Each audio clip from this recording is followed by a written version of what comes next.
Good afternoon, everyone, and welcome to our Protect Our Province COVID-19 briefing for Alberta. We are live streaming from the traditional and ancestral territory of many peoples. We are grateful to live and work in Alberta, a province on the traditional territory of 48 different First Nations and the unceded homeland of the Métis Nation.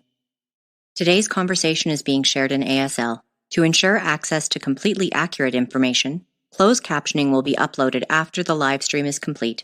This conversation for the public is being shared live on YouTube, Twitter, and Facebook. We are hopeful that this will increase the accessibility of our briefings for all Albertans. The Protect Our Province COVID-19 briefing is a regular panel of doctors and experts. We will endeavour to bring timely, accurate updates on the COVID-19 crisis in Alberta and take questions from the media.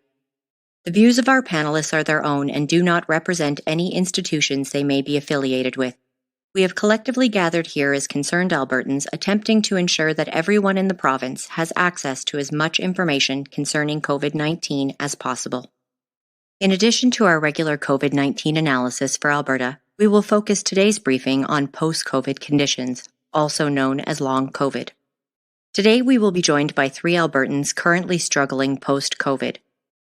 Susie Golding, who is the Director of Long COVID Kids Canada and the founder of the Long COVID Haulers Support Group.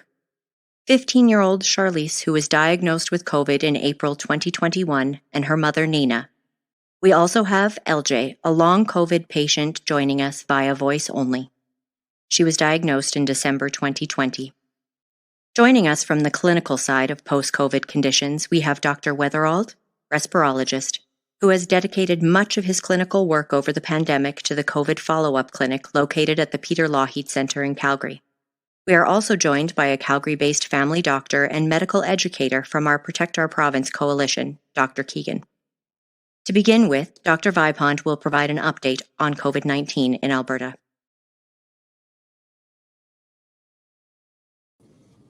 Hey, everybody.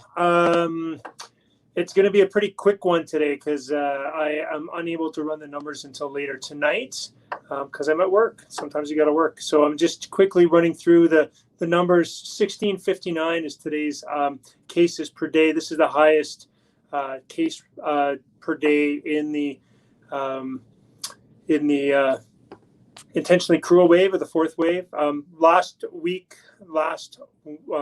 Tuesday's cases were 1222, and I haven't calculated the percent increase, but it's a bit of a bigger jump than we've seen in the past. On the plus side, we've had positivity drop to 10.46. That's the first time it's been below 11 for a while. It's been kind of caught in a range there for a bit. Hospitalizations are up to 659. That's up 18 from yesterday. I expect that to be revised. That's a pretty big jump for something that's announced. ICUs are up 7 to 218. That's a 40% increase from 148 last week, doubling time of 15 days. So that's a pretty substantial jump. Although the doubling time has dropped by 1 day, it still means we have exponential growth happening in the ICUs. The most important stat, I think, from today, there's two of them. The first is that we have 24 new deaths. This is the third deadliest day of the pandemic. That's of the entire pandemic, and definitely the deadliest day of the intentionally cruel wave. I've been trying to get the demographics of those 24 deaths, and I can't find them yet. They have not been posted on Aaron Toom's site, but when I do my Twitter briefing, I'll make sure to put that on there. The other thing I want to point out is that if you look at the age characteristics, this is the first day that the 5 to 11 cohort is now the most prevalent cohort of active cases at the moment. It surpassed the 20 to 29 cohort today. So that's no surprise. It was predicted. This is what happens when you don't protect kids in schools. And there's really, I would say, not only no protection, but the processes that are in place seem to be intentionally there to promulgate spread by just focusing on the lack of a mask mandate in those institutions, and also the fact that they're not reporting to parents where the spread is happening, so parents can't make good decisions as to whether to keep their kids in school or not. It's I think at this point in the pandemic, there's so many things to be angry about, but I'm sure this is one of the things that most parents are most angry about. We're expecting to hear an announcement by Premier Kenney at 6 o'clock regarding some new measures. There's some leaks out as to what it might be. I sincerely hope those leaks are wrong, because if that's all it is, we will have ongoing disaster in this province. So I'll be checking in with you again at 7 to see what our response to Premier Kenney's announcement is. Thank you very much, Dr. Vipond. And on that note, a couple of our physicians with Protect Our Province Alberta's coalition are going to offer a couple of additional words on what needs to come from the government of Alberta today in order to stop this intentionally cruel wave, so tomorrow we don't see a death count like we did today. I would now like to bring Dr. Bakshi into the conversation. Thank you, Michelle. As Dr. Vipond just alluded to, we are hearing that there are some leaks about potential measures such as vaccine passports. And while that's something that we certainly need and needed weeks ago, it's not going to be enough for the disaster that we're seeing right now. Our ICU and hospitals are on fire, and we need a strict firebreaker to be able to get through this wave. We are already out of control. We are already seeing many deaths, today being the third deadliest day for Alberta from COVID, but we're also seeing a lot of downstream effect on other illnesses and surgeries being postponed. So it is my sincere hope and plead to Premier Kenney and his cabinet and Dr. Hinshaw that we see some effective measures today to protect our province. Thank you very much. I would now also like to bring in Dr. David Keegan, who is on our panel today and is also part of the Protect Our Province AB coalition. Dr. Keegan. Thank you, Michelle. What we need to happen today is for Premier Kenney, the cabinet, and Dr. Hinshaw to say that they're going to follow science and do everything in their power to stop this deadly, preventable wave. Again, this was preventable.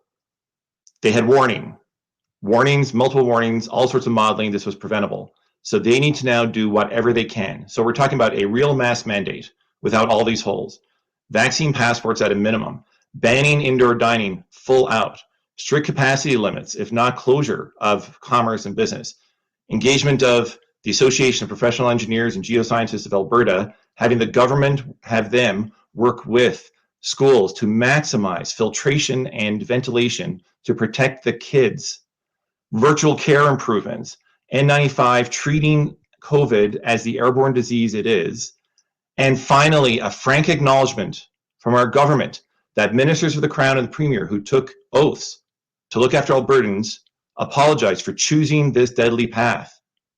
We need to hear clear leadership now that puts Albertans first.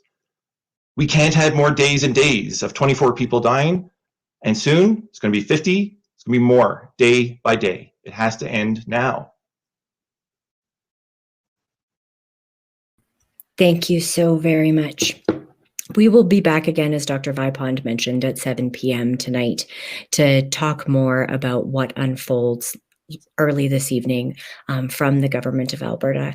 We chose not to postpone today's live conversation because it is still a very important topic, and one of the reasons why we really do need to see a firebreaker to mitigate transmission. We know that we are at a critical juncture at this exact moment in time in terms of hospital capacity, ICU capacity, but we also know from the previous 3 waves that there are long-term effects that will severely hinder folks' who knows how long, folks who don't necessarily end up in hospital or end up in ICU.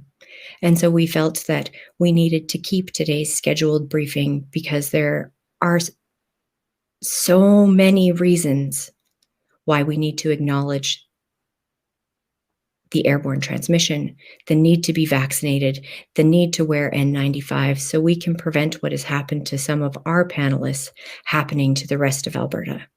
I am going to bring into our conversation Dr. Weatherald to share some information around what he has been seeing in his practice in post-COVID conditions. Thank you very much for joining us. Hi there, it's nice to be here. So I prepared a few slides just to give an introduction to what we're calling long COVID. So long COVID really refers to people who have persistent symptoms after COVID-19 infection, generally after 12 weeks. And if you could put up the slides, I can just illustrate some of what we're talking about. A lot of people will have symptoms that last for beyond 4 weeks of infection, but the majority of those people will improve. Studies show that at least 10 to 15% of people will have symptoms beyond 12 weeks. And the most common symptoms that people have are things like fatigue, breathlessness, and many people persistent loss of taste and smell. But long COVID is really a total body system problem, and we still don't fully understand what causes it. It is characterized by many problems, neurologic problems, inflammation of the heart and the lungs, severe fatigue, which I really can't emphasize enough, that we're talking about young people, people who are so tired and so fatigued and so symptomatic that they cannot perform their daily lives. They can't go back to their jobs. They can't take care of their children. It's really a terrible thing. The first slide here just sort of shows the timeline of this problem. So you see here on the left the acute virus in that purple curve as it goes up, and then generally in the green curve you see the amount of virus tapering off by 4 weeks. But then there's a whole host of long-term problems, and if you go to the next slide, there's a bit of an overview of which body systems are involved. And as I said, this can involve the brain, the nerves. People have cognitive problems where they can't remember things or concentrate, and this has resulted in a major impairment in people's daily lives and in their work. But we see the lungs, the heart's affected, the muscles, the kidneys, reproductive problems. There's just so many things that we're learning about in terms of long COVID, and this is really not a rare problem. Like I said, 10 to 15% at least are affected. Many of these people were never in hospital, and that's the thing that we're not measuring here in these numbers. And I want people to keep in mind that we're talking about 10% of people having long-term disability. Every day we're seeing 1,500, 1,600 cases. That's another 150, 160 Albertans who probably won't be able to go back to work. And many of the patients that we're seeing, these symptoms are still persistent 6 months, 12 months later. And so it's a huge mass disabling event that continues to occur in our province on a daily basis.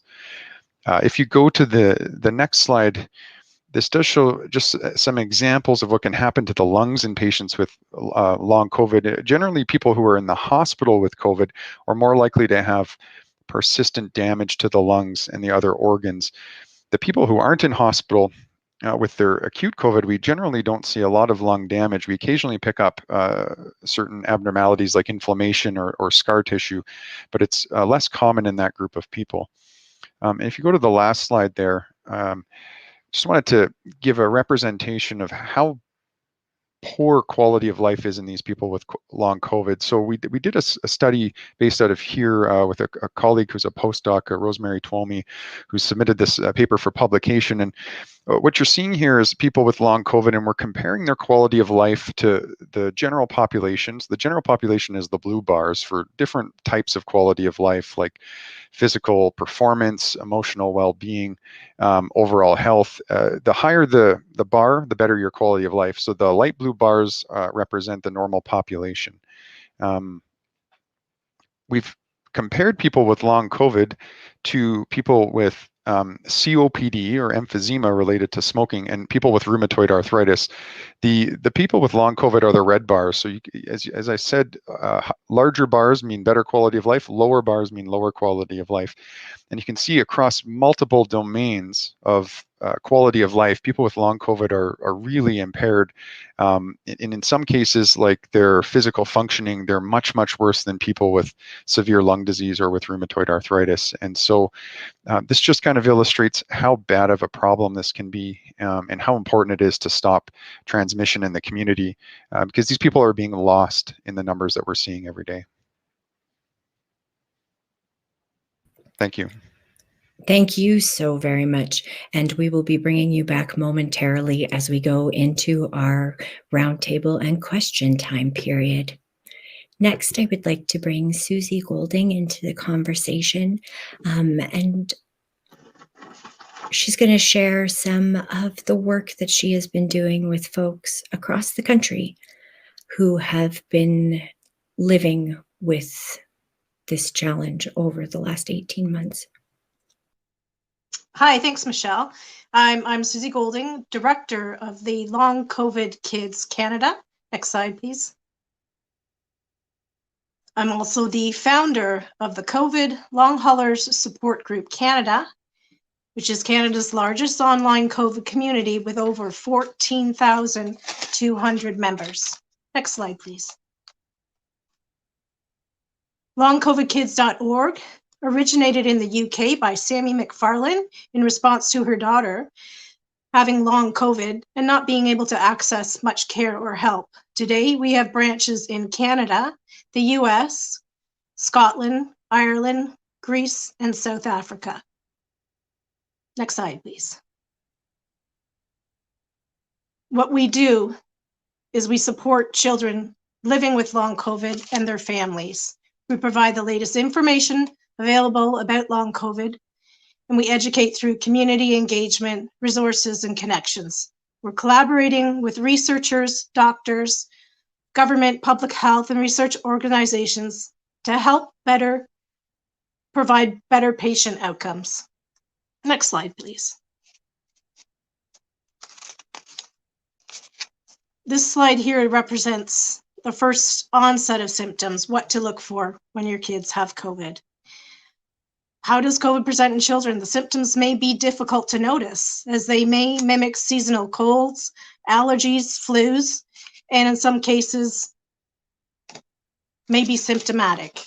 They may have one symptom or they may have many. The top symptoms to look for are fever or chills, a cough, shortness of breath, fatigue, muscle aches or body aches, new loss of taste or loss of smell, sore throat, congestion or runny nose, vomiting, nausea, or diarrhea.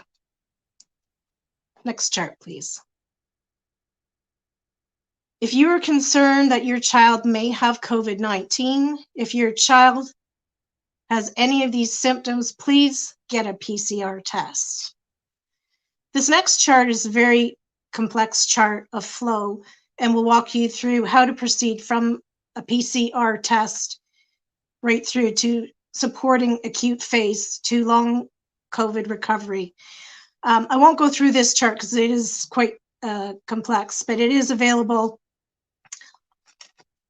through our support group. We have a Facebook group platform that we share information out of, so please feel free to join us for more information. Next slide, please, Michelle. Masking, the importance of masking. We do not know what the long-term implications of COVID are on children, so the best way to protect yourself and your family is through implementation of safety standards. Masking, hand washing, social distancing, maximizing ventilation and filtration in schools, and vaccination, when done in tandem, can help protect your loved ones and stop the spread of COVID-19. When you choose a mask for your child, make sure you are choosing a tight-fitting mask, preferably with a wired nose, elastics that go around the head. Cloth masks are okay, but much more effective if layered with a surgical mask on top. The top protection would be to have K95. These are available in children's sizes, but must not be substituted by wearing an adult size. Next slide, please, Michelle. What is long COVID or PASC, post-acute sequelae COVID, or post-COVID condition? As Dr. Weatherald was saying, anything from 4 to 12 weeks is known as long COVID, and anything beyond that, symptoms that just don't go away, is referred to as post-COVID syndrome or long COVID. There are 64, sorry, next slide, please. There are 64 kids in this chart, just to show you the prevalence of symptoms. You know, there are so many symptoms and conditions related with long COVID in children. There's all kinds of neurological implications. It stretches across multi-organs, and some of the symptoms that these kids are having are debilitating and life-changing. Some of the symptoms to look out for long COVID are fever, nausea, mood changes, rashes, dizziness, sore throat, joint muscle pain and weakness, fatigue, headaches, chest pain, and gastrointestinal issues, such as GERD, which many people have, or gastrointestinal inflammation. Next slide, please. Long COVID is not yet defined. We know it is characterized as a condition with multi-system involvement and significant disability with an episodic or fluctuating nature. There are 1,200 children in our UK group with 890 families that have not returned to their previous state of health. The latest study out of the clock in the UK found that 1 in 7 children develop long COVID. That's 14%, which is a huge number. In Israel, studies showed that 11% suffered from long COVID. I shudder to think what Canada's numbers are. The research is just getting underway in adults. Children have been completely off the radar and left to their own. In the last 3 weeks, in our support groups, we have noticed a huge influx of new members, especially within our adult group. These members are from Alberta and represent 80% of new memberships. In closing, I'd just like to reiterate that there is so much unknown of long COVID in kids. There are ways that we can protect ourselves, and the best way is through avoidance and through vaccination. So please, everyone who is able to, get vaccinated and wear a mask. Thank you. Thank you very much, Susie. I'm going to bring the rest of our group into the conversation. That way we can all spend a little bit of time together unpacking what this has been like for all of you, from a clinical perspective to a personal perspective. Susie, you just spoke a lot about tiny humans and not so tiny humans. With us today, I'm very thankful that we have Charlize, a not so tiny, formerly tiny human. Charlize, you're 15, yes? Yes, I am. Would you mind sharing a little bit of your COVID story with all of us? For sure, yeah. So in April, during the third wave, I ended up getting COVID from school. This was while I couldn't get vaccinated yet. And some individuals had a house party, which was currently illegal, like it was against the law. And they came to school knowing they had COVID. Unfortunately, I shared classes with these individuals. They sat around me in class. We were all still wearing masks. 4 in my class ended up having it. And so we got a call home. As soon as my mom picked me up, I knew that it would have been a high chance that I could have gotten it, even though I didn't know these individuals very well.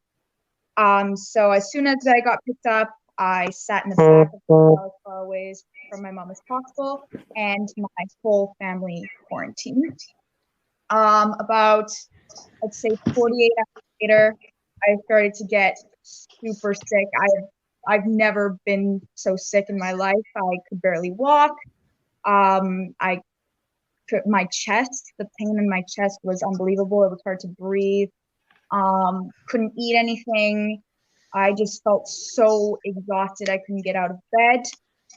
The hardest thing was, of course, not being able to see my family. So I just stayed in my room. High fever, and I ended up having it for about, I'd say, 12 days. I went to the hospital for a day. There wasn't much they could do for me. So I stayed at home.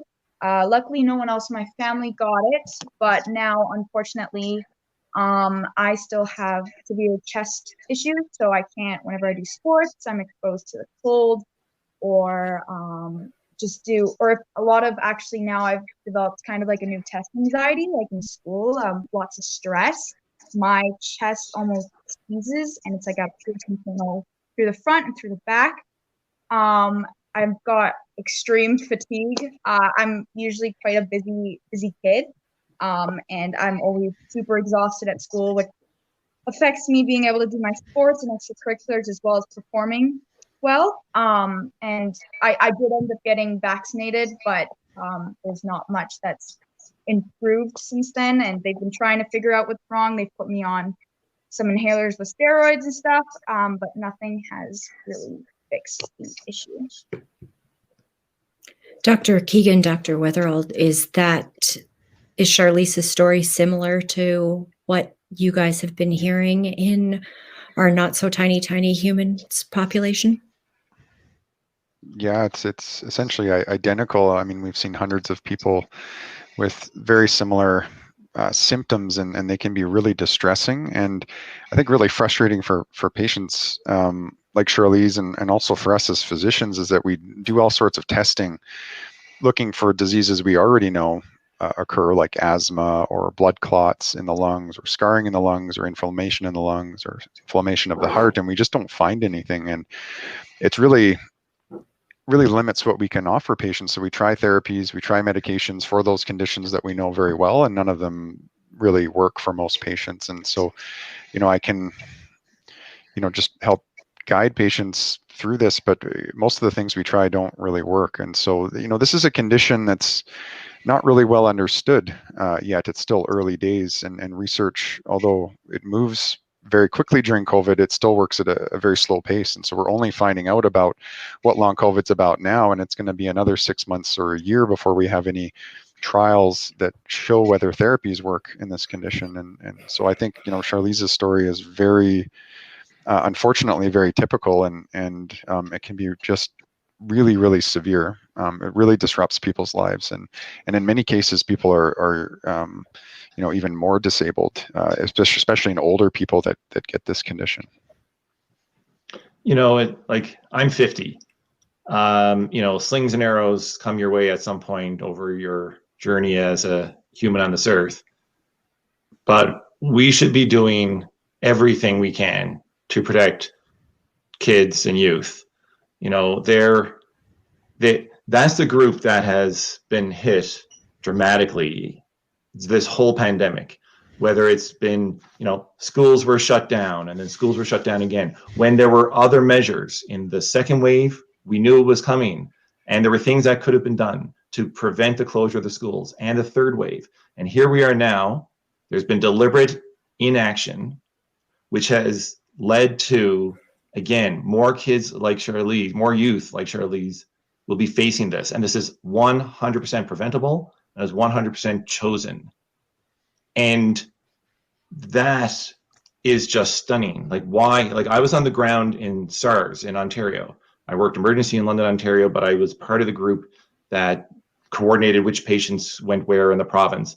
And we were all working hard, but we knew the government was behind us 100%. Sure, we might be, there might be some errors, and we'd figure out our way and change processes, but we knew the government was behind us. It was going to do what needed to be done to protect Ontario and Canada. And here we are today. We don't have that same support. We have a mask mandate that has holes in it, that has exemptions for churches and gyms, and if you're further than 6 feet away. It's a weaker mask mandate than the mask mandates for the second and third wave, and they weren't enough then. It makes no sense. Why are we choosing? Why is our government, by its policy, choosing to expose children and youth like Charlize to weeks, months, and maybe years of fatigue, difficulty breathing, inability to participate in sports, poor sleep, and so on? Why would we do this? There's like no good explanation for it, because even if it was some business economic reason, no, the research has shown, and it came out a while ago, that no, when you hurt your people, you hurt your economy. We know that these conventions have been canceled because of how poorly Alberta has managed the Delta wave.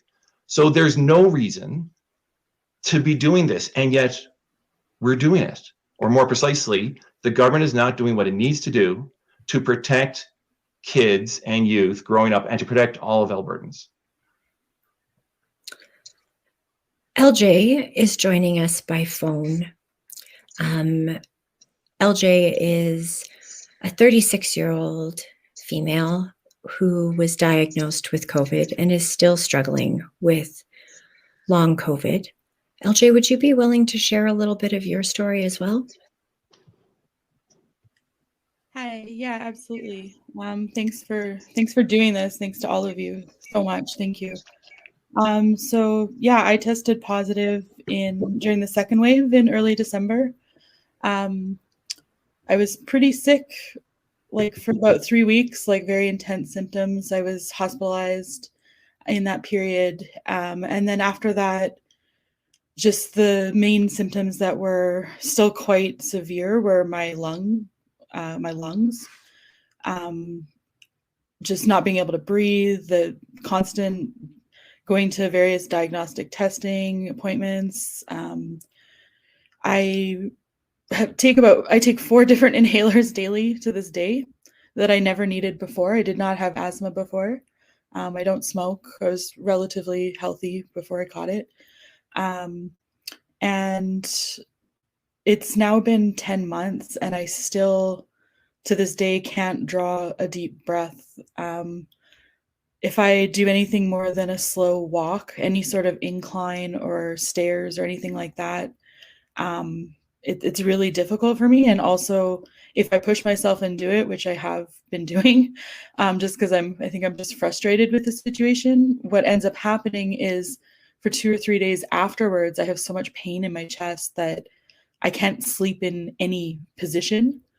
Talking about fatigue, I really do believe that a lot of my fatigue personally is related to this impact on sleep that the issues of the lungs has. I don't know about other long COVID people, but I rarely sleep more than 4 hours a night. And it's disjointed sleep because of not being able to breathe properly. And then in addition to those lung issues, I've had a lot of the neurological symptoms as well. My legs and arms and face go numb and tingling feeling. It happens every day, at least on one of my arms or legs or face. For for about 5 to 10 minutes, sometimes multiple times a day. And it doesn't hurt, but it's unsettling, and it actually makes me fearful of driving because, you know, if you're driving and your whole leg goes numb. So it's kind of made me, I think, isolate a lot more just because I don't want to go out and drive anywhere. And then in addition to that, and this one's maybe a bit more of a shallow a shallow symptom, but my hair is falling out.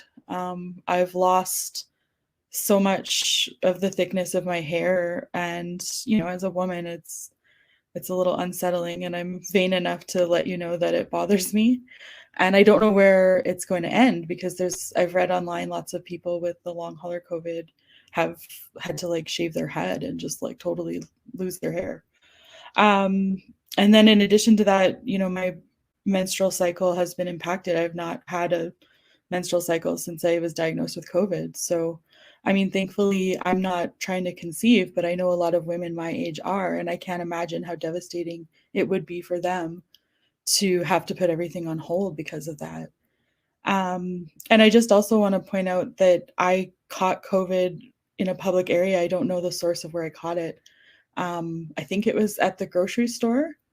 And I've been very careful throughout this whole pandemic, masking and working from home and all of that. So yeah, that's, I guess, just a little bit of where I'm at. I think emotionally, just seeing the lack of action from our government, you know, like I've heard people, and I don't know if there's any data to support this, but I've heard a lot of people say it's, you know, 5 to 10% of people with COVID are ending up to be long haulers.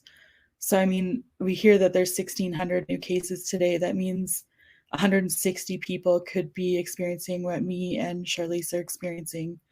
And I wouldn't wish this on anyone. You know, it's a very serious condition, and there is no answers. And it really impacts your daily life in terms of work, socialization, exercise, sleep. So yeah, that's all I'll say for now, unless you have questions. Thank you so very much for coming to talk with us today about what you've been experiencing.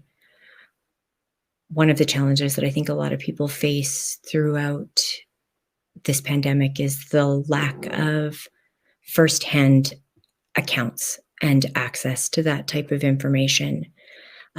I was thinking exactly the same thing that you were saying around 160 humans who could face this for the next year, 2 years, 5 years. Just from today's cases alone, we have no idea. And what type of impact that will have on our healthcare system that is collapsing, and on the future generations, this next generation. Charlize being a part of that Gen Z contingent, and those Gen Xers and millennials who could be experiencing some serious reproductive ramifications. From the medical perspective, Dr. Weatherall and Dr. Keegan, I've noticed a lot of what I believe to be misinformation around reproductive challenges post-vaccine, and what I believe to be a lot of accurate information around reproductive challenges that can occur post-COVID.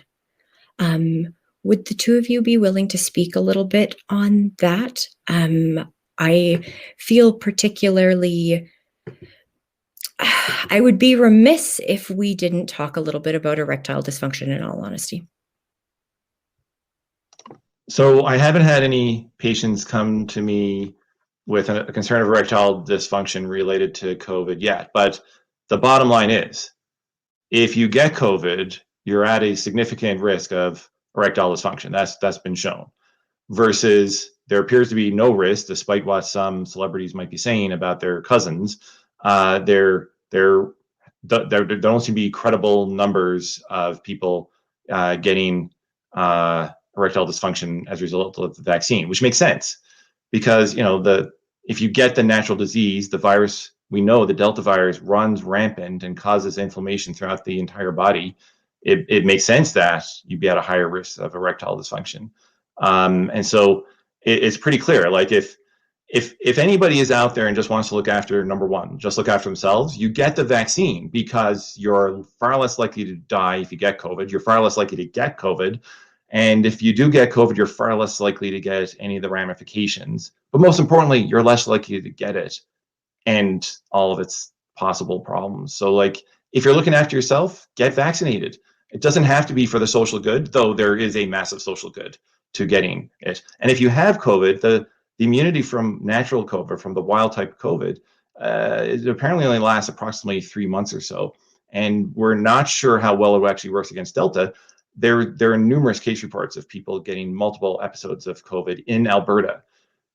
So everything is clear. Get vaccinated, whether you're thinking about just yourself or about society or some amazing combination of both. Get vaccinated.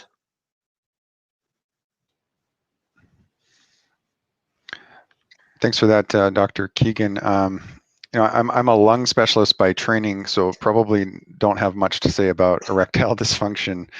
But I do want to talk a bit about pregnancy and hesitation among people who are pregnant about getting the vaccine, about some concerns. I have 2 young kids myself. I know that there's a lot of concern among women who are pregnant about the potential risk of the vaccine and what it might do to their unborn child. There is some data about this already. There's at least one study I know of over 3,000 women who had the vaccine during pregnancy, and there does not seem to be a safety concern with the mRNA vaccines in pregnant patients in terms of increased risk for the pregnancy, miscarriages, or risks to the babies. There is very good evidence that getting COVID during pregnancy is associated with bad outcomes, including loss of pregnancy, preterm birth, and even maternal death. And I know for a fact that pregnant women in Calgary are being intubated for COVID right now. And I think that we need to do a better job as healthcare providers, but also as a society, about providing accurate information to these people who are genuinely concerned and not anti-vaccine, but just concerned about the safety risk, which is warranted concern. But there is evidence out there that we have already that should reassure these people. And, I think as clinicians, there's different ways that we can frame that conversation to people. And, I think that's one thing about ensuring reproductive health, including in pregnant women, that we really have to focus on trying to get accurate information to those people so we avoid these bad pregnancy outcomes.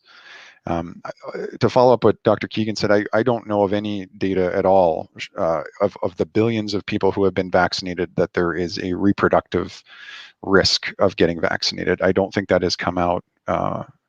So, it's pretty clear to me.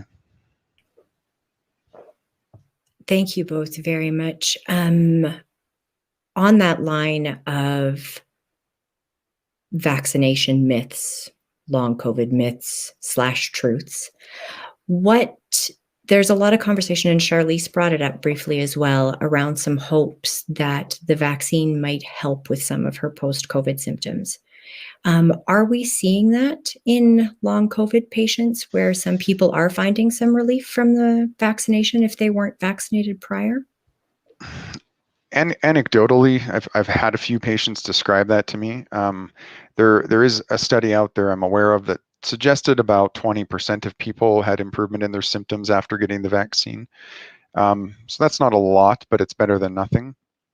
I have one patient who had markedly improved symptoms after getting the vaccine. And so it can occur. This is a patient that had symptoms for 6 months, and then all of a sudden, a few weeks later after the vaccine, they got better. So, it can occur. It's not extremely common, but I've also heard some people having, flu-like symptoms after the vaccine, so they feel a little bit worse after, but I have not experienced patients who had real severe and prolonged worsening of their long COVID symptoms after the vaccine, beyond what most of us experience with the vaccine, which is a bit of a flu-like illness for a few days. And my final two questions before I bring back absolutely everybody for some messages for Albertans watching. Tiny humans under 3. We got some questions from the audience around tiny humans under 3. Have you had any tiny humans under 3 that have needed to be treated for long COVID? Yeah, I have not. I don't see pediatric patients, so I can't speak to that.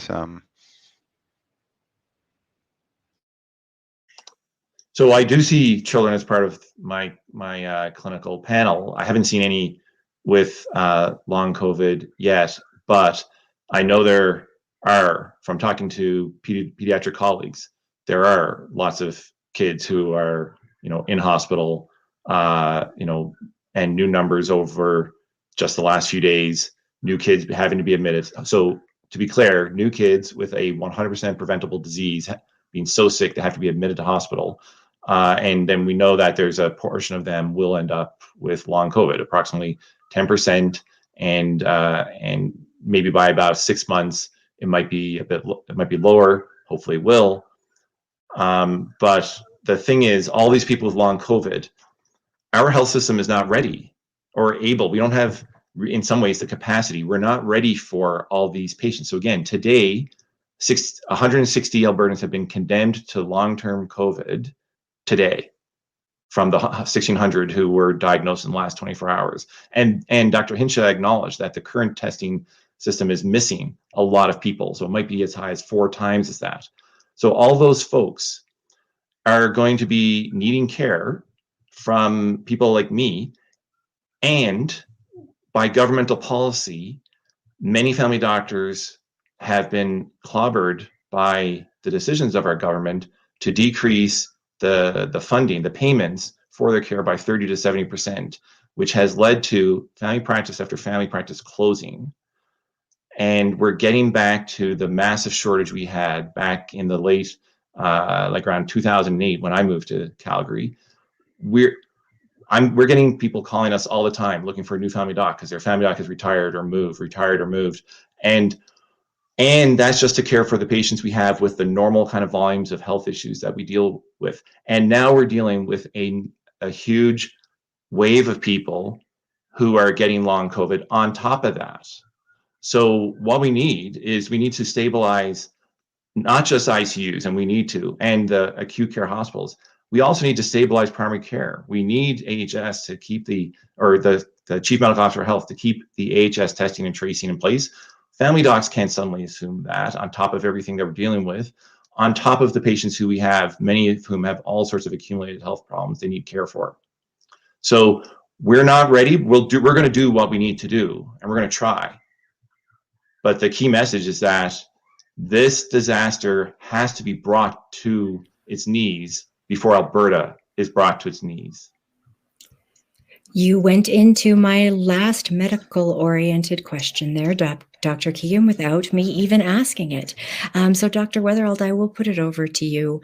Do you feel like Alberta is ready to deal with the long COVID numbers? I don't think so. I mean, there's a group of people from primary care to specialized care in the major cities who are trying to keep up with the demand. We just don't have capacity. We have other practices and other patients in our practice that depend on us. And I think the healthcare system isn't ready for it. I also think that our economy is not ready for it. I mean, this is a pretty clear-cut economic problem. We're talking about people in their teens, 20s, 30s, 40s who aren't working anymore because of these symptoms. They're not paying taxes into the system to fund our healthcare system. So for those people who like economic arguments, it's a pretty clear one to me that vaccinations will prevent illness. They will prevent long COVID. They will protect our economy long term. Our system is not equipped to deal with this level of disability. It's just not set up to do that. We don't have the infrastructure. We don't have the clinicians. Yeah, the economic and personal cost of this is atrocious. So I deal with people, I work with all my patients, and we've got the recession, and now a whole bunch of those people are now dealing with they can't work, or they won't be able to work full time, taking massive pay cuts. There is no economic argument for saying that we should be doing anything other than bringing this outbreak under control.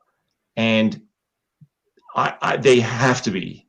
If they swore an oath when they took office, please, God, that they will bring in the measures, because otherwise we're looking at more deaths, much more disability, and the personal, spiritual, social, and financial impact and the economic impact of that is terrible. Like listening to LJ, listening to Charlize, listening to Susan, we have to stop this now. We can't just keep happily accepting all this death and disability. It's terrible. Susie, I've looped you back into our conversation at the moment, wondering about the demographics of long COVID kids. Right. Well, we do have kids as young as 2 years old in our group, which is astounding. And there are studies out of Israel that suggest that there is no age demographics as far as kids are concerned. It can hit any kid at any age. This is particularly concerning as you're talking about the socioeconomic implications on the family. There are parents that are going to have to stay home to be able to take care of these children, and a loss of, people are going to have to quit jobs to be able to become primary caregivers. People who are, trying to get their kids back in school and are having to getting calls from the school in midday to come and pick their kids up because they've crashed, they're not feeling well. This is a very serious disease with terrible implications, and it needs to be taken seriously. It needs to be avoided at all costs. People need to get serious at getting vaccinated. People need to wear masks and just avoid. The only way to not have long COVID is to avoid the virus, period. And it's just, disheartening to know that Albertans are going through this crisis and struggling. And it really needs to be brought to the attention of the government. Thank you all so very much for joining us today. After today's presentation, the Pop Alberta socials will be sharing Dr. Weatherald's slides and also information about long COVID kids for anybody who needs to access any of the things that we've talked about today, or anybody who needs to access them in a month based on the numbers we heard today. Before we say goodbye, I would love to have each of our panelists give just a final sentence of what you really need everybody watching to hear. Maybe we will start with you, Susie, go over to Dr. Weatherald, then Dr. Keegan, then LJ, and we will end on Charlize. Thanks, Michelle. To everyone tonight who is out there in the audience, please, if you are suffering from long COVID, or if you do know family or friends who are suffering from long COVID, they do not have to suffer on their own.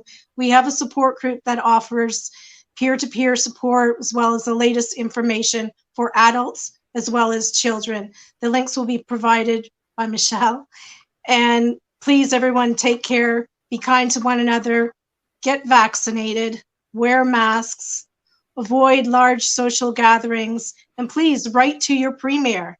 Write him a letter asking for help. Thank you.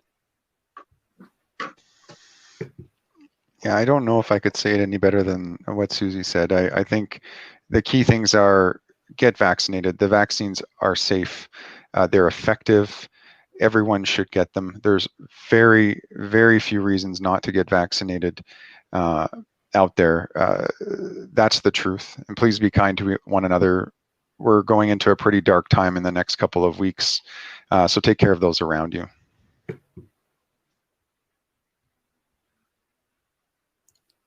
Dr. Keegan, you are muted. So get immunized, absolutely. Demand decisive science-based action. But as Dr. Weatherall said, this is going to get worse, way worse than whatever you've been reading in the headlines until now. But remember, it was 100% preventable, which is a very scary thing to think about. LJ, over to you. Hi, my message to Albertans is to express gratitude to all of the healthcare workers, the doctors and nurses that are doing everything they can to help Albertans through this crisis. And also, don't be idle, get involved, get politically active, demand that our government stop this misguided ideological insanity, and follow the advice of health experts and professionals on what to do next to get us out of this. Thank you. Charlize, I'm headed over to you. Yeah, what I would say is to get vaccinated. COVID is real for kids.